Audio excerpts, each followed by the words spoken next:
అందరికీ నమస్కారం. తెలుగు స్టోరీస్ లైబ్రరీకి మీ అందరికీ స్వాగతం.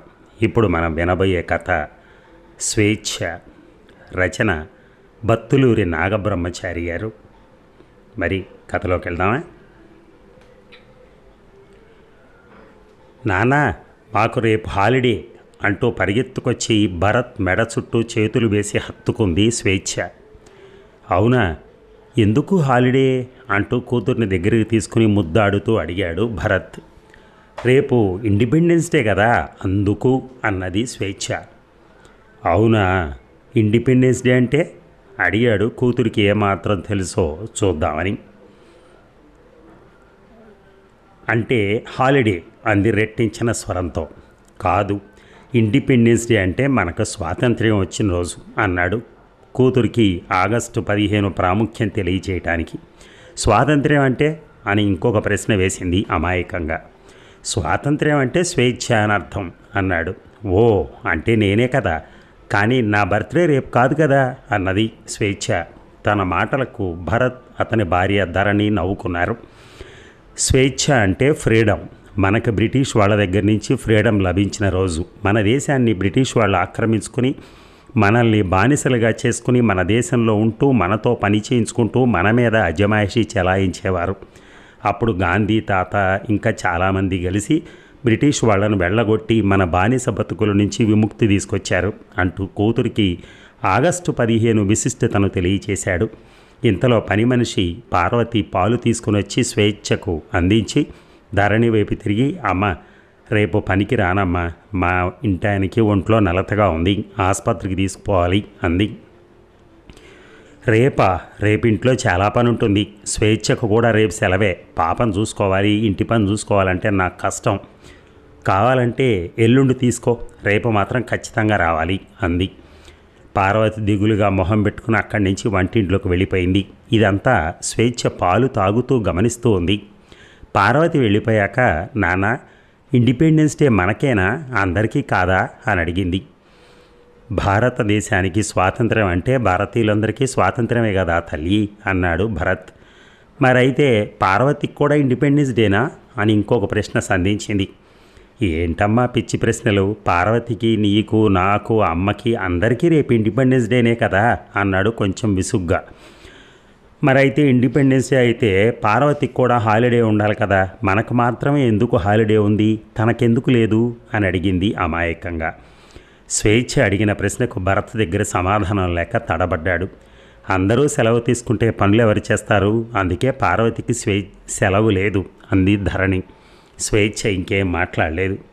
ఇక మరుసటి రోజు, త్వరగా రెడీ అవ్వు తల్లి, మీ స్కూల్లో జెండా వందనం ఉంది కదా, అదయ్యాక సినిమాకి వెళ్దాం సరేనా అంటూ స్వేచ్ఛను స్కూలుకు తీసుకెళ్ళటానికి అవస్థలు పడుతున్నారు భరత్, ధరణిలు. పార్వతి యథావిధిగా పనికొచ్చి వంటింట్లో గిన్నెలు తోముతోంది. ధరణి వాళ్ళు బయలుదేరుతూ, మేము వచ్చేదాకా ఎక్కడికి వెళ్ళకు, ఇంకా చాలా పని ఉంది అని చెప్పి బయలుదేరారు. కారులో స్కూల్కి చేరుకున్నారు. స్కూల్ గ్రౌండ్లో అందరూ సమావేశమయ్యారు. జెండా ఎగరేయడానికి ఎవరో ప్రముఖ వ్యక్తిని పిలిచారు. ఆయన ఇంకా రాలేదు. అందరూ ఎదురు చూస్తున్నారు. స్కూల్ గేటు దగ్గర ఒక చిన్నపిల్లాడు జెండాలు పట్టుకుని కొనమని అందరినీ వెంటా పడుతున్నాడు. కొందరు విదిలించుకుని వెళ్ళిపోతున్నారు. ఇంకొందరు వాళ్ళ పిల్లల గోల భరించలేక కొంటున్నారు. స్వేచ్ఛ కూడా భరత్ని జెండా కొనివ్వమని అడిగింది. కూతురు ముచ్చట కాదనలేక కొనిచ్చాడు. ఇంతలో ఆ ప్రముఖుడి కారు వచ్చింది. కారు లోపలికి వస్తూ ఉండగా జెండాలు అమ్మే పిల్లాడు కారుకు అడ్డం పడి జెండా కొనమని బతిమాలుతున్నాడు. కారు అద్దాన్ని తడుతున్నాడు. ఆ లోపల ఉన్న వ్యక్తి కోపం వచ్చి కారు అద్దం దింపి ఆ పిల్లాడి చేతిలో ఉన్న జెండాలన్నింటినీ తీసుకుని విసిరి పడేశాడు. పిల్లాడిని ఒక్క తోపు తోశాడు. ఆ పిల్లాడు కింద పడిపోయాడు. కారు లోపలికి వెళ్ళిపోయింది. పాపం ఆ పిల్లాడు చిన్నగా లేచి జెండాలన్నింటినీ ఏరుకుంటున్నాడు. కింద పడిపోయిన జెండాలని కొందరు తొక్కుకుంటూ వెళ్ళిపోతున్నారు. ఆ పిల్లాడు జెండాలను తొక్కద్దని చూసుకుని వెళ్ళమని అర్థిస్తున్నాడు. ఇదంతా స్వేచ్ఛ గమనిస్తూ ఉంది. ఆ ప్రముఖుడు జెండా ఎగరేసి జెండా విశిష్టతను పిల్లలకి చెప్తున్నాడు. జెండాకున్న గౌరవాన్ని వివరిస్తున్నాడు. అందరూ చప్పట్లు కొడుతున్నారు. స్వేచ్ఛ మాత్రం కొట్టలేదు. కార్యక్రమం ముగిసిపోయాక భరత్, ధరణి స్వేచ్ఛను తీసుకుని బయలుదేరారు. స్వేచ్ఛ తన చేతిలో ఉన్న జెండాను చూపిస్తూ అడిగింది, నాన్న ఇదేంటి నాన్న?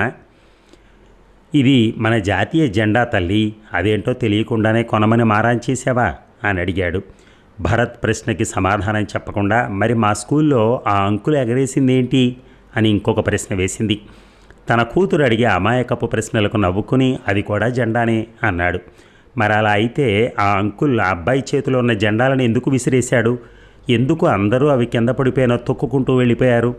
మళ్ళీ స్కూల్ లోపలికి వెళ్ళాక మాత్రం ఆ పెద్ద జెండాకు మాత్రమే ఎందుకు వందనం చేశారు? అయితే రెండూ ఒకటే అయితే రెండింటినీ ఒకేలా చూడాలి కదా నాన్న అని అడిగింది. ఆ ప్రశ్నకు భరత్, ధరణి ఒక్కసారిగా ఒకరి మొహాలు ఒకరు చూసుకున్నారు. స్వేచ్ఛ అడిగే ప్రశ్నకు సమాధానం చెప్పలేక తల దించుకున్నారు. ఆ చిన్న పిల్లలో ఉన్నటువంటి నిజాయితీ, నిజమైన దేశభక్తి తమలో, ఆ ప్రముఖుడిలో, అక్కడికొచ్చి చప్పట్లు కొట్టిన జనాల్లో కూడా లేదని అర్థం చేసుకున్నారు. పార్వతి విషయంలో కూడా తాము తప్పు చేశామని అర్థం చేసుకున్నారు. స్వేచ్ఛలో ఉన్న ఆ నిష్కల్మషమైన మనస్తత్వాన్ని చూసి గర్వపడ్డారు. పిల్లల ముందు తాము చేసే పనులు వారిని ఎంత ప్రభావితం చేస్తాయో అర్థం చేసుకున్నారు. తమ బిడ్డ ఉన్నతంగా పెరగాలి అంటే ముందు తాము ఉన్నతమైన ఆలోచనలు కలిగి ఉండాలి అని నిర్ణయించుకున్నారు. పార్వతికి క్షమాపణలు చెప్పి తన భర్త ఆసుపత్రి ఖర్చులకు కొంత డబ్బిచ్చి ఇంటికి పంపించారు. పార్వతి స్వేచ్ఛ వంక చూసి కళ్ళతోనే కృతజ్ఞతలు తెలిపింది. ఆ మరుసటి రోజు ఆ జెండాలమ్మే పిల్లాడింటికి వెళ్ళి ఆ పిల్లాడిని చదివించే బాధ్యత తాము తీసుకుంటామని, పిల్లాడిని బడికి పంపమని వాళ్ళ తల్లిదండ్రులతో నచ్చజెప్పారు. ఆ పిల్లాడిని బడిలో చేర్పించారు. స్వేచ్ఛకి తన తల్లిదండ్రులు చాలా గొప్పగా కనిపిస్తున్నారు. ఇప్పుడు చూసారా అండి ఎంత గొప్ప కథ.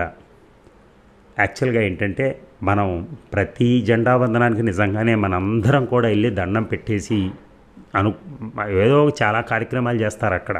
కానీ నిజంగా మన జీవితంలో పాటించేది ఏంటి, మనం ఏం పాటిస్తున్నాం అనేదానికి ఈ కథ మనకు అర్థం చెప్పింది, వ్యత్యాసం చూపింది. మన నార్మల్ జీవితానికి మనం ఆ టైంలో కొంచెం 2 నిమిషాల క్రితం ముందు ఆ 2 నిమిషాల కోసం చేసే కార్యక్రమం ఎలా ఉంటుంది, మనం బయట నిజంగానే ఎలా ఫాలో అవుతున్నాం అని తెలుసుకుంటే మనం చేసేదంతా కూడా కృత్రిమం, పైన మెరుపులు, ఎవరి కోసమో. అంతేగాని మనకు అభిమానం ఉండో మనకు అదంటే ఇష్టం ఉండో కాదు. Thank you very much. ధన్యవాదాలు.